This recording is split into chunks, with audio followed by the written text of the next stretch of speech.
que te hice mil heridas, casi imposibles de sanar.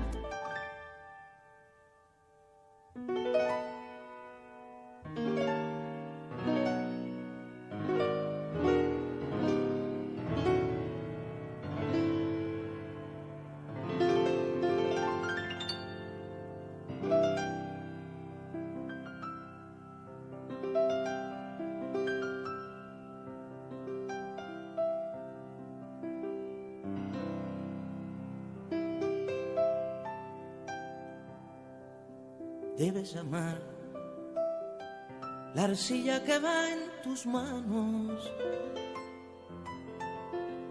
Debes amar su arena hasta la locura. Y si no, no la emprendas, que será en vano. Solo el amor alumbra lo que perdura. Solo el amor convierte en milagro el barro. Solo el amor alumbra lo que perdura. Solo el amor convierte en milagro el barro.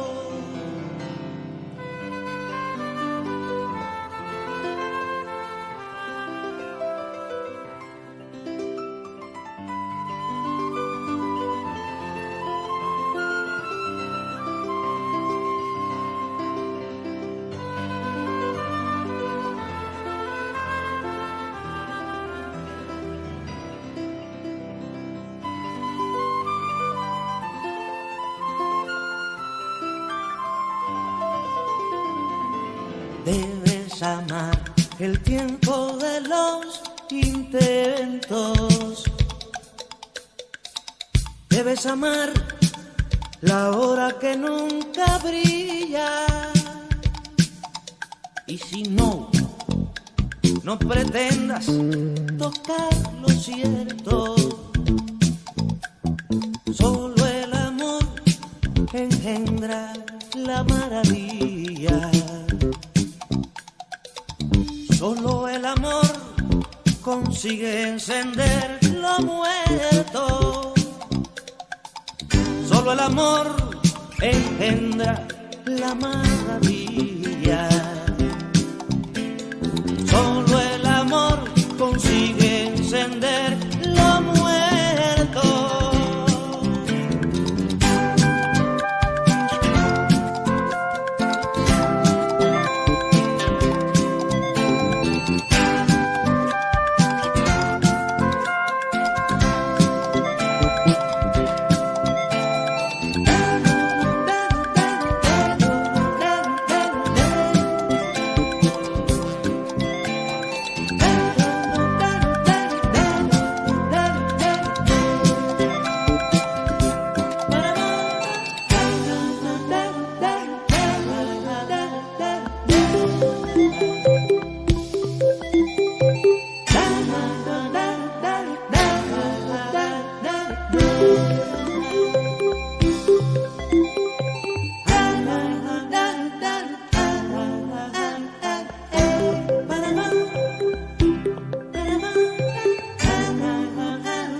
Vamos a mirar estos elementos centrales de Dios lo resucitó de entre los muertos, que fue el último texto que trabajamos y que estábamos pendientes de que ustedes vieran una explicación de mi parte. Le llamamos a esto perspectiva teológica de la resurrección. Es decir, vimos una película que nos presentaba una visión que puede ser desde el punto de vista de la imaginación, de la literatura, pero desde la fe también, ¿no? Desde la experiencia de fe de los discípulos y del hombre, el tribuno que luego terminó conociendo a Jesús resucitado. Entonces, desde esa perspectiva, pues podrán unos estar más de acuerdo o no con la película o con lo que llame la atención o creerlo. Desde el punto de vista teológico, pues tenemos que ver también cuáles son las principales posiciones. Entonces, en la introducción, yo les aconsejo que si ustedes pueden ver este video teniendo su texto luego, pueden ir viendo los temas centrales, o miran el video y luego pues miran la lectura para los temas centrales.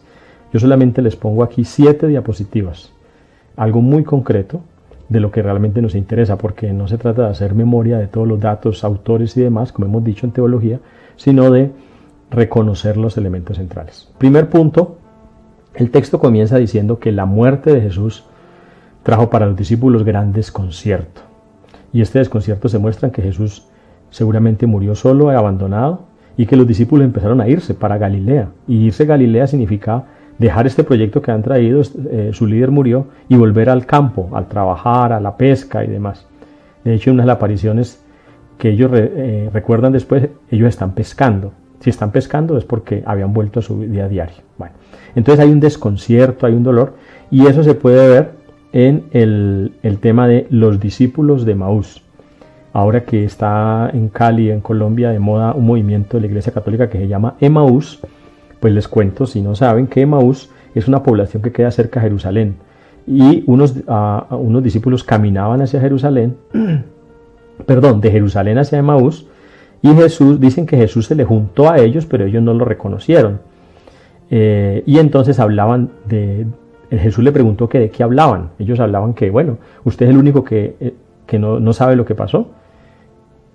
Pues que este hombre que era importante, que había sido famoso en líderes y milagros, y nosotros esperábamos que fuera el Salvador, pero murió crucificado, es decir, no hubo nada con él porque la muerte en la cruz significaba un rechazo de Dios.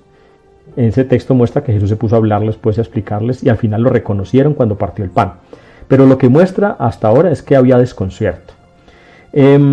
Y como un resumen general que podrá ser para todo el texto, podemos decir que lo que hay una convicción sobre una nueva vida de Jesús. Vamos a hablar ahora de cómo fue eso, cómo fueron las apariciones, cómo fue la experiencia, o el tema de las apariciones, qué significa y la experiencia que tuvieron, pero por ahora podemos decir, ellos empezaron a tener una convicción, no sabemos cómo, de una nueva vida de Jesús.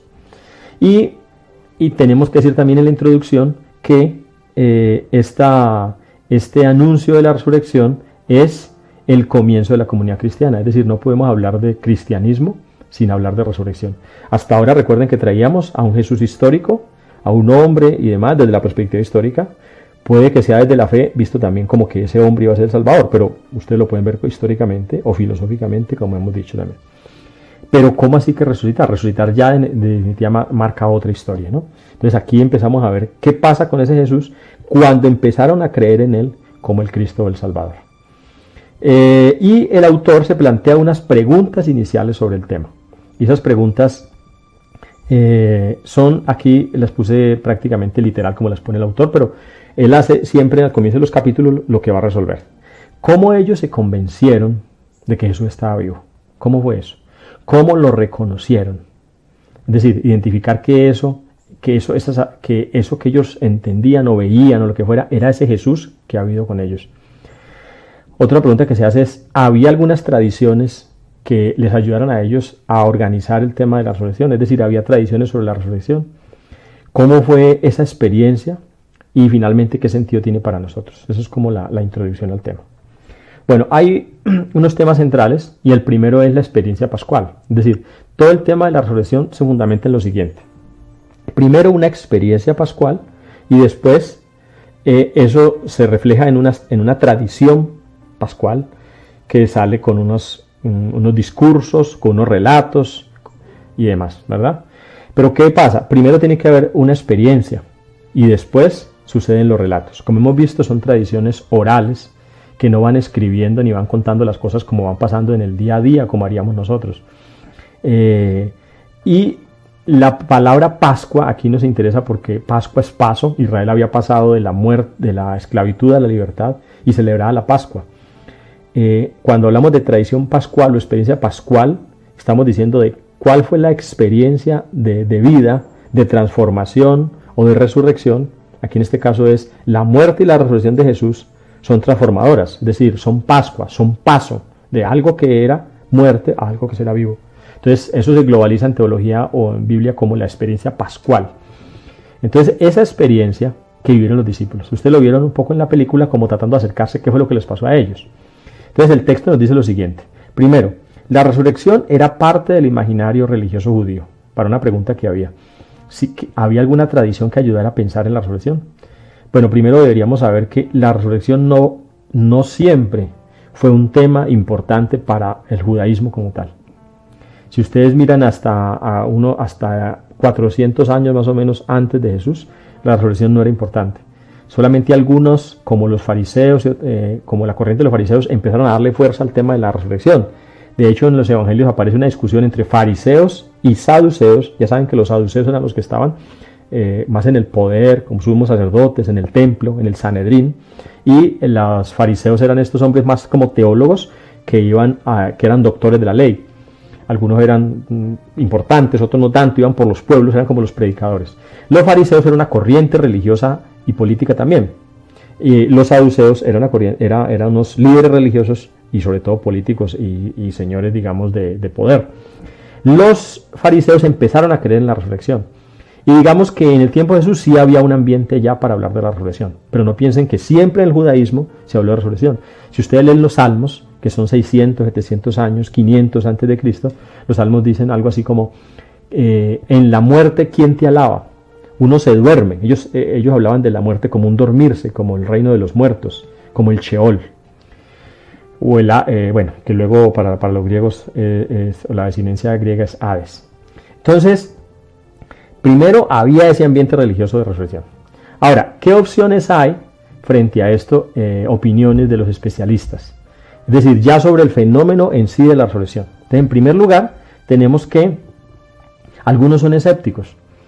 Y los escépticos hablan, por ejemplo, Rudolf Bultmann, que lo vimos en el tema del escepticismo frente al Jesús histórico, también va a hablar de esto, y W. Marsen, dicen que fue una experiencia subjetiva de los discípulos. Es decir, fue una experiencia subjetiva, algo que ellos de alguna manera propiciaron. Otros, como Fuller, hablan de experiencias visionarias de luz que tienen un significado, pero que no son observables de manera neutral. Robinson habla de una experiencia de luz cegadora, por ejemplo como Pablo. ¿Recuerdan cuando Pablo, dicen que era un perseguidor de cristianos, iba a perseguirlos para Damasco y tuvo una visión donde los ojos, donde quedó ciego por un tiempo, y vio una luz y escuchó a Jesús? Dermot Line habla de una experiencia de revelación. Entonces, frente a todo esto, vemos que hay por un lado escepticismo y por otro lado, Skileveks, por ejemplo, famoso teólogo, habla de que realmente la resurrección es una conversión a Jesús como el Cristo, es decir, un reconocimiento de Jesús como el Cristo y una transformación de los discípulos, una transformación existencial de los discípulos, que va a ser muy importante, y esto ténganlo en cuenta, porque se trata de que la resurrección pasa por la transformación de la persona, como evidencia. ¿Qué es lo que ellos concluyen? Que Jesús estaba vivo, y hay una distinción entre una experiencia y la verdad de la experiencia. Es decir, ¿qué tipo de experiencia vivieron? Y a veces no va a haber coincidencia entre cuando hablan de qué tipo de experiencia vieron, que si luz, que si a Jesús, que si en cuerpo, que si en espíritu, unos que atravesaba paredes, otros que apareció a las mujeres, etc. Pero luego, ¿qué es lo que queda de esa experiencia? Ahí vamos a hablar de la verdad de la experiencia, es decir, como el acontecimiento que podríamos llamar histórico de la resurrección, aunque no sea histórico modernamente. Lo vamos a ver enseguida. Entonces, por un lado estaba la tradición pascual, ahora hablamos estaba la experiencia pascual, ahora nos referimos a la tradición pascual. Y en la tradición pascual, entonces, tenemos tres elementos muy sencillos. Básicamente son dos, y el primero es como una introducción al lenguaje que se habla, es el lenguaje pascual. Y luego veremos que hay querigma y relatos. Básicamente la tradición pascual son esto, querigma y relatos. Pero el lenguaje es la forma como vienen esos relatos, o ese querigma. Entonces en el lenguaje pascual tenemos que, ojo con esto, los primeros términos, o los términos primitivos, cuando decimos primitivos es lo primero que los discípulos cuando empezaron a hablar de lo que ha pasado con Jesús y lo que pasaba con ellos, que después ya vamos a llamar resurrección, no fue resurrección. Ellos hablaron de que Dios había exaltado a Jesús, de que lo había glorificado. Y estos términos de exaltación y glorificación tienen toda una teología del Nuevo Testamento, pues, que no vamos a traer acá, pero se trata sobre todo de que Dios reconoce a ese hombre Jesús, reconoce su vida, digamos que lo reconoce como su hijo por lo que vivió, y luego lo exalta y lo lleva lo lleva a la derecha, a la derecha, que es una forma de hablar, obviamente metafórica, como si estoy en un reino y el que está a la derecha es el segundo a mi lado, ¿no? Entonces, exaltación, glorificación. También hablan de un despertar, obviamente aparece la palabra resucitar, pero siempre estaban hablando al comienzo de una acción de Dios que estaba justificando a Jesús. Es Dios el que resucita a Jesús. Por eso el título de este texto es la resurrección de entre los muertos. Es decir, ¿qué pasa con ese Jesús, hombre, o no solamente hombre, depende de donde estemos nosotros, pero que fue sacado de la muerte por Dios? En el lenguaje pascual es metafórico, es un lenguaje metafórico, y se puede ver en un texto de Pablo, que habla de un cuerpo espiritual, lo que decimos acá que es un oxímoron. Ustedes reconocerán ese concepto o no. Es como un imposible en sí mismo, ¿sí? En los términos, es imposible en los términos porque cuerpo denota, diríamos acá, denota masa, aquello que ocupa un lugar en el espacio, etcétera. Pero un cuerpo espiritual, ¿qué es? O sea, ¿es cuerpo o es espíritu? Pablo habla de que nosotros resucitaremos. Pablo trata de decir de muchas maneras cómo llegaremos, véanlo ustedes en el texto, a esa resurrección con Cristo, y habla de cuerpo espiritual. Bueno, pero desde ese lenguaje metafórico, y aquí está el texto de Pablo, que dice así. Yo les he puesto unos textos aquí como centrales. Es posible que algunos de estos los escojamos para exámenes. Es decir, la resurrección de Jesús es un acontecimiento escatológico. Clave eso. Jesús vive ahora al otro lado del espacio, del tiempo y de la historia. Está completamente con Dios. Nuestro lenguaje está condicionado por nuestra experiencia corporal en un mundo material. Nosotros pensamos en términos de imágenes. Así debemos usar el lenguaje metafórico para hablar sobre su nueva vida, descubriendo lo desconocido por comparación con lo conocido. Es decir, para hablar de que Jesús está al otro lado de la historia, al otro lado de la muerte, en una nueva vida, pues tenemos que utilizar lenguaje metafórico, que lo ha sacado, que lo ha llevado al cielo, que está a la derecha, etcétera, etcétera. Bueno, entonces el lenguaje pascual. Este punto segundo es muy importante porque son, como les decía, los dos elementos de la tradición pascual. El primero es el querigma. Entonces, la palabra querigma, ¿qué es? Son breves fórmulas de fe en la resurrección. Breves fórmulas de fe en la resurrección.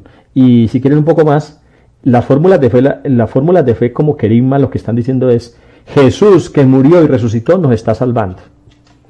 Aquí hago un paréntesis. Si ustedes han escuchado alguna vez a una persona que les predique, que diga que les viene a anunciar el evangelio, ¿sí? Esto de todo modo suena a que alguien viene desde una organización, una iglesia, una fe determinada, y casi no siempre pasa por los católicos, pasa más como por la experiencia cristiana evangélica o protestante, que dicen: yo te vengo a anunciar la salvación, Jesús te da vida, ¿sí? Cuando te dicen Jesús es la salvación, Él me salvó, eso se llama querigma. Es decir, son breves fórmulas que dicen: porque Jesús murió y resucitó, yo tengo vida, yo tengo salvación. Eso fue lo que empezaron primero a decir. Lo primero que empezaron a decir ni fue escribir evangelios, que fue 40 años después, ni fue formular relatos de cómo se apareció Jesús, no. Fue empezar a anunciar, como ya dijimos, que Jesús había sido exaltado, y luego empezaron a decir que esa muerte y resurrección era salvadora. Entonces son breves fórmulas de fe en la resurrección como salvación. ¿Cuál es el origen? La primitiva predicación de la iglesia, como les decía. ¿Y en qué tiempo? Pues mucho antes de los evangelios, que comienza en el año 70, e incluso antes de las cartas de Pablo. Deben saber ustedes que las cartas de Pablo son antes que los evangelios. Aunque ustedes en una Biblia se encuentran primero a los evangelios y después las cartas de Pablo, pero eso no está hecho en un orden cronológico. Entonces las cartas de Pablo, que comienzan hacia el año 50, fíjense, hacia el año 50, 20 años después de la muerte de Jesús, antes de esas cartas se dio este querigma. Y la prueba de eso, un buen ejemplo, como les puse aquí, es que Pablo está escribiendo una carta de las primeras, entre el año 52, 55, digamos, pues más tardar, está escribiendo la carta a los Corintios. Y dice: ante todo yo os transmití lo que había recibido, que Cristo murió por nuestros pecados, según las Escrituras, que fue sepultado y resucitó al tercer día, según las Escrituras, que se apareció a Cefas y después a los 12. O lo que dice Pablo, yo transmití lo que yo había recibido. ¿Qué es lo que había recibido? El querigma, ¿sí? Pablo no se inventa nada. Pablo fue evangelizado por una comunidad, tal vez por una experiencia que tuvo con Jesús seguramente, pero que una comunidad le mostró ese evangelio. Y dice la teología que es en una comunidad donde se evangeliza. Bueno, entonces, este ejemplo nos muestra el querigma. Luego del querigma vienen los relatos pascuales. Casi siempre lo que nosotros tenemos como primero son los relatos, es decir, Jesús se apareció a las mujeres, abrieron la tumba, estaba vacía, la piedra y demás. Tenemos que decir acá, contrariamente a la película, si ustedes quieren, que los relatos vinieron después. Los relatos vinieron después. Y esos relatos vinieron después, aunque pueda haber obviamente historia de ellos en la primera parte, pero la organización de los relatos fue posterior. ¿Qué son? Ya son narraciones dramáticas, imaginativas, con detalles, personajes y circunstancias de la época, ¿sí? ¿Cuál es su origen? La tradición posterior. ¿Y qué tipo de relatos? Por ejemplo, hay dos claves, la tumba vacía y las apariciones, ¿no? Entonces, clave aquí por si no aparece más adelante este tema que es importante para nuestro tema aquí. Es un tema central. La tumba vacía y las apariciones no son el argumento más importante para hablar de la resurrección en Cristo, sobre todo para hablar de la experiencia y transformación de la resurrección, algo así como para comprobar la resurrección, porque alguien puede decir que la tumba vacía no estaba vacía, o que cerraron el cuerpo, o que las apariciones son inventos de la gente. Si eso se tumba, entonces ¿qué pasó con la resurrección? Es decir, la resurrección tiene que ser algo más que tumba vacía y apariciones. Sin embargo, como los evangelios eran relatos de fe, recuerden, estaban hechos para transmitir la fe y para invitar a las personas a la experiencia de fe, entonces la tumba vacía y las apariciones son importantes porque ellos le quieren demostrar a las personas que ese Jesús estaba tan vivo, lo había cambiado tanto que incluso había salido de la tumba en cuerpo físico y demás. Bueno, entonces aquí he puesto un punto sobre eso que le he llamado exégesis crítica. No está así pues en el texto. Cuando hablamos de exégesis, hablamos de la interpretación, la lectura, el escrutar la Biblia y analizar, no con una mentalidad solamente de fe, sino simplemente analizar lo que hay allí. Y cuando se analizan se pueden encontrar que hay contradicciones, que las cosas no siempre son literales y demás. Porque a veces los tiempos no coinciden, porque los autores muestran errores en sí mismos, errores llamados modernos, digamos, de investigación. Ojo con esto, porque si ustedes me están escuchando y son de experiencia de fe, dirán, no, la Biblia no tiene errores porque la Biblia es palabra de Dios. Y desde la experiencia de fe yo podría decirles, estoy de acuerdo con ustedes, que la Biblia es palabra de Dios y no tiene errores, pero en el sentido de la fe, no en el sentido de cómo fueron construidos los textos. Es decir, para la fe, para la transformación de la persona, para el creyente, lo que está ahí tiene sentido. Habla su fe y construye su fe. Y es palabra de Dios. Pero, desde el punto de vista de la exégesis, pasan estas cosas. Mire el texto que les puse aquí. Una lectura cuidadosa de los relatos pascuales muestra con claridad que no concuerdan entre sí. Existen discrepancias sobre qué mujeres acudieron a la tumba, cuántos jóvenes había allí, dónde tuvieron lugar las apariciones, y quién fue el primero a quien Jesús se apareció, Pedro o María Magdalena, etc. Entonces, si ustedes miran el texto, hay como una página completa sobre esto, donde le muestra cómo fue avanzando la cosa desde que Marcos dijo que la tumba estaba vacía hasta el Evangelio de Juan, todo lo que va pasando en el proceso, digamos, creativo, imaginativo, pero ojo, siempre como un testimonio de fe.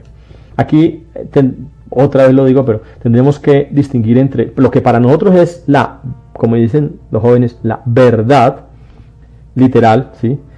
Y lo que es la verdad como experiencia transformadora. Es decir, que no haya sido así de esta manera, no significa que ellos no estuvieran teniendo su experiencia de transformación o que Cristo no había resucitado, y lo que hacen es invitar a las demás personas a la fe a partir de esos relatos, a partir de estos relatos de apariciones. Y hemos dicho una notica aquí en clase tal vez, y es porque las apariciones no transforman a las personas. Algunas personas han tenido apariciones y eso no cambia la vida, ni hace que uno crea que hay vida después de la muerte porque a alguien se le apareció la pata sola, la madre monte y demás. Entonces hay algo más que apariciones, o la resurrección es una experiencia que transforma a las personas, o como dice Pablo, si Cristo no resucitó verdaderamente en ese sentido, vana es nuestra fe, no tiene sentido. Y hay una película que habla del cuerpo, tal vez le he contado alguna clase de un hombre que Antonio Banderas es el protagonista, va a investigar sobre que parece el cuerpo de Jesús, y cuando apareció el cuerpo de Jesús, entonces, y le dicen a un sacerdote, ¿era Jesús verdaderamente el que está en ese cuerpo? El hombre se tira desde una torre porque dice, la fe sí me... Es decir, perdió su sentido. Solo que perdió porque después le dijeron que no, que era mentira, que el cuerpo no, que ese no era el cuerpo de Jesús, pero ya se ha matado. Entonces, lo que pasa es que es mucho más que eso, ¿verdad? Mucho más que un cuerpo vacío. Bueno, reflexiones sobre la fe pascual. Entonces, después de esto, de la experiencia, después de los relatos, una breve reflexión es, mejor dicho, una reflexión, pero para concretar algo al respecto que ya hemos venido diciendo.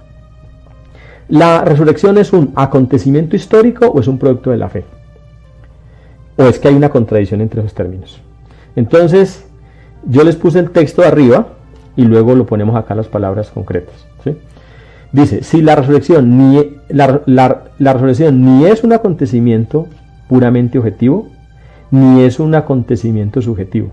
Entonces, primero, no es puramente objetivo. Aquí dice, no puramente objetivo. Verificable a la manera moderna. Y ahí habla el texto varias cosas. Es como si nosotros pudiéramos llevar un noticiero, entonces decir, ojo, y hubiera cámaras, obviamente no había cámaras en esa época, pero supongamos que la gente que estaba levantada a las 5 de la mañana en Jerusalén ese domingo, toda la gente que estaba por ahí caminando, sacando a orinar el perro, lo que fuera, vieron a Jesús. Eso sería verificable modernamente ese objetivo. O sea, no importa quiénes eran, lo que fuera, vieron que Jesús salió porque estaban en ese momento de hora. Eso sería lo moderno de verificable, o sea, sería objetivo. Entonces dice, no fue así.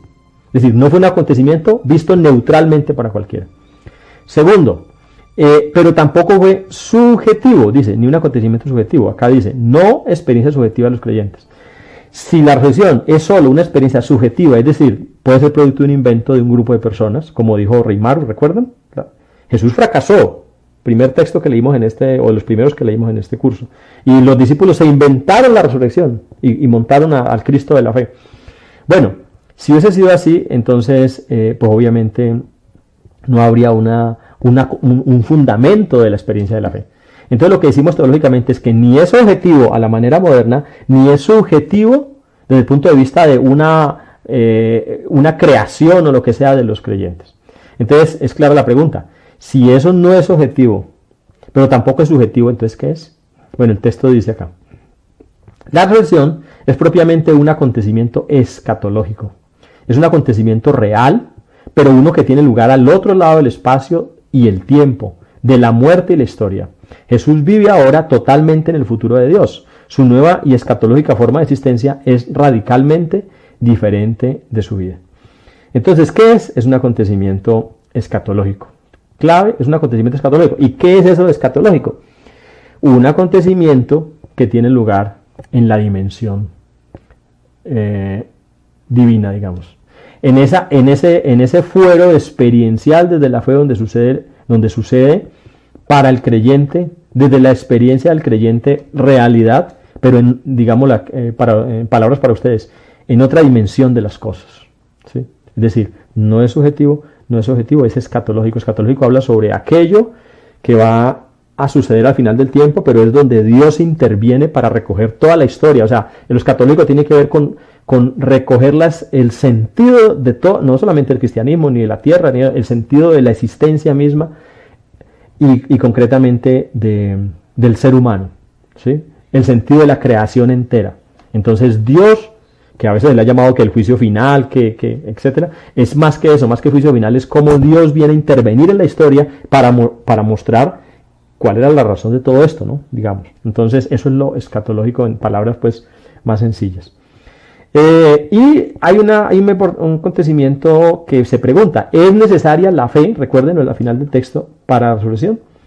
Digamos que lo que estamos diciendo es que la resurrección las personas no tienen experiencia de la resurrección desde cualquier lugar. Es decir, la resurrección implica, como decimos acá, una fe en el sentido de una apertura a Dios. Es decir, yo me dispongo, y creo que la película más o menos muestra eso, ¿no? Cómo el tribuno va haciendo como todo un proceso de disponerse en los diálogos con los discípulos, él como que se va acercando, y ojo, claro, la película pone que lo ve porque pues es la forma como, digamos, el arte lo puede hacer, pues aparece Jesús, pero ese aparecer puede ser también de otras maneras, es decir, él se va disponiendo hasta que tiene el encuentro, ¿sí? Y entonces por eso va a quedar siempre la pregunta para nosotros, desde la teología que quiere ser más que teología para ustedes, estimados estudiantes, ¿puede acercarse usted? ¿Podemos acercarnos nosotros a esa experiencia? Es decir, ¿qué tanto cerca o lejos estamos nosotros para poder percibir el centro del cristianismo? Ojo, estamos en millones de personas en el mundo desde hace 2000 años, creen en esto, en que Jesús es Cristo, el Hijo de Dios, el Salvador, y que es Hijo de Dios, el Creador. Y que yo soy transformado en eso. Todos esos millones de personas han creído esto en estos 2000 años. Y sin eso no habría sentido. Entonces, ¿es posible eso? ¿Quiere usted acercarse? Como le vamos a preguntar ahora al final. Es decir, se requiere un mínimo de disposición, ¿no? Bueno, entonces, finalmente, hay unas conclusiones para nuestro tiempo. El video pues se está alargando. Quiero terminar ahora muy concreto. La resurrección de Jesús no revela que todos resucitarán. Y esto ya es más humanista la cosa, ¿no? Pero la existencia humana fiel, al igual que la suya, está llamada a regresar al amor de Dios. El amor divino es más fuerte que la muerte. Y esto creo que lo hemos escuchado de otras palabras, ¿no? Hasta en Hollywood. El amor es más fuerte que la muerte. ¿Sí? Silvio Rodríguez, solo el amor convierte el milagro en bar. ¿Sí? ¿Cómo nosotros podemos pensar que esto es posible? Y entonces una cita del Evangelio que dice: yo soy la resurrección y la vida. El que cree en mí, aunque haya muerto, vivirá. Y el que está vivo y cree en mí, no morirá para siempre. No me maten más con ese rencor, no me tiren más con la soledad, no hagas alianza con el dolor, no empeores mi realidad. Te doy hasta la luna con su esplendor, te doy hasta mi sangre por tu piedad, doy lo que sea para que tu corazón mire lo grande que es perdonar. Y no me maten más con ese rencor, y no me tiren más con la soledad, y no hagas alianza con el dolor, no empeores mi realidad. Te doy hasta la luna con su esplendor, te doy hasta mi sangre por tu piedad, doy lo que sea para que tu corazón mire lo grande que es perdonar. Doy lo que sea para que tu corazón mire lo grande que es perdonar. Na, na, na, na, na.